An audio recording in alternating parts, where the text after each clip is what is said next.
seems like a good bet that the NFC Championship game is going to be them and the Rams again. Yeah, I think there's a strong likelihood that that's where it comes down to.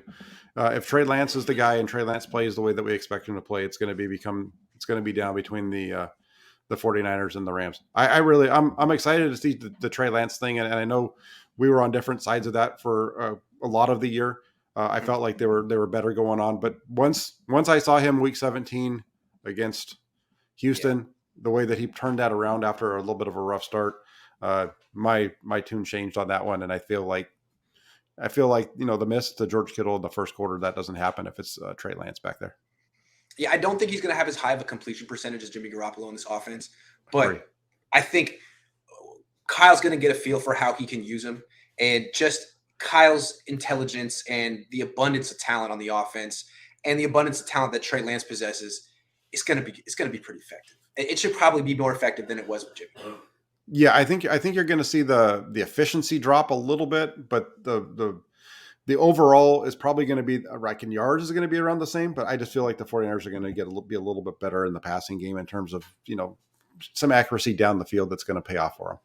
Yeah, and while they're it'll be 5% worse in completion percentage, they're going to have more explosive plays. And their explosive plays aren't going to be all Debo breaking 8 tackles.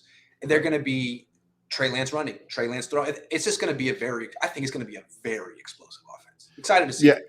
And that might be what they're going to need, because they don't have Raheem Mostert. I don't know if they really have that explosive element in the running game unless you're forcing it with Deebo Samuel, which you don't want to overdo. And so if they get that explosive element, they may not be as good on third down, but if they get the explosive element, it could offset it. Yeah, look at what go back to Kaepernick in 12 and 13, and that's who he was. He wasn't extremely efficient, but he was explosive plays.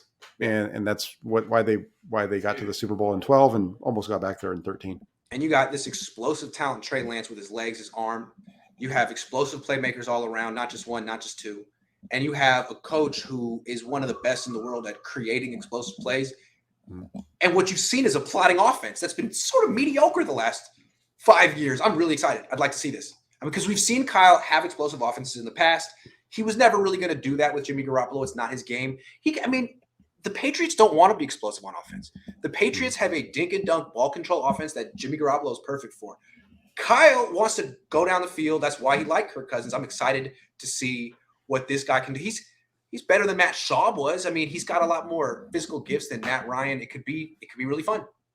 Yeah, I think so. I think it's going to be really good. And then really quick, he says, Celts Chronicles says, is Richburg still making? He is, actually, because Richburg, I think when you look at the Flyers dead cap, Richburg is the biggest one. He's like $5 million or something like that on the dead cap hit this year.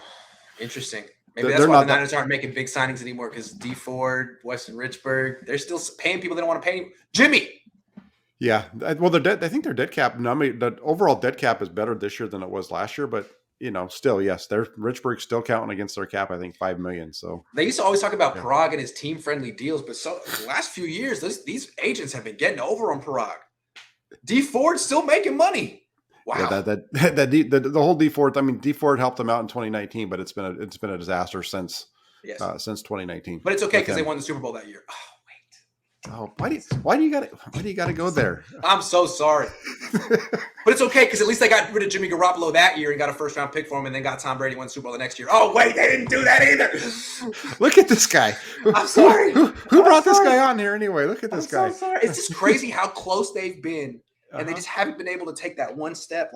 It's been 2 years. Wow. Jimmy is that girl that you just can't say goodbye to.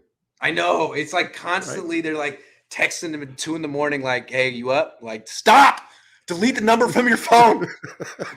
Delete the contact. You got to get rid of that one. Yeah. No, totally. It's gonna be a lot of fun. I can't wait to see how this plays out, and then we get through the draft, and then we get to go back and watch the team get ready. I'm looking forward to it. Thanks so much for coming on. I really appreciate you taking the time to jump over on my show. Whoa, see, every time we do this happens, right? Yep.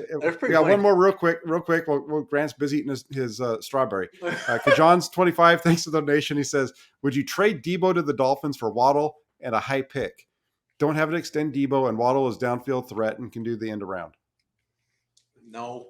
Waddle's had a serious injury in his past. I don't know. No. Yeah, What do you think? No, I don't think so either. I'm not high on extending Debo right now because of his injury history. That's the one concern that I have with Debo is that he's got this injury history, and I think it's going to take 23 to 25, maybe a little bit more million to get him on an extension right now, and it's a tough one. But I Here's the wouldn't. thing about Debo. I'd like to see what he's like after he gets paid because I don't think Kittle's been the same player. But it's not really that his effort isn't the same. It's his body broke down. Debo to me is a Jerry Rice level competitor.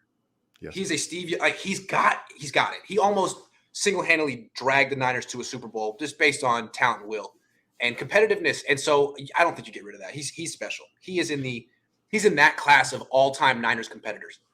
Yeah, I don't think you trade him. It's not a trade.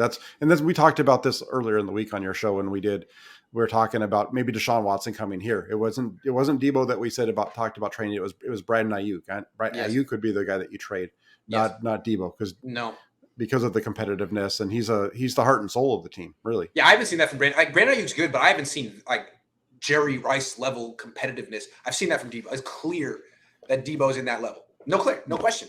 That's why he should have been the MVP last year. Absolutely. He definitely has. So we got to get going, though, everybody. Thank you for checking in. Grant, thanks for coming on. I really appreciate it. That was fun. And we'll be back on my channel on Tuesday. Yeah, we'll be back over on Grant's channel together on Tuesday. While you're all here real quick, make sure you hit the like button, subscribe, hit the little bell thing so that you know.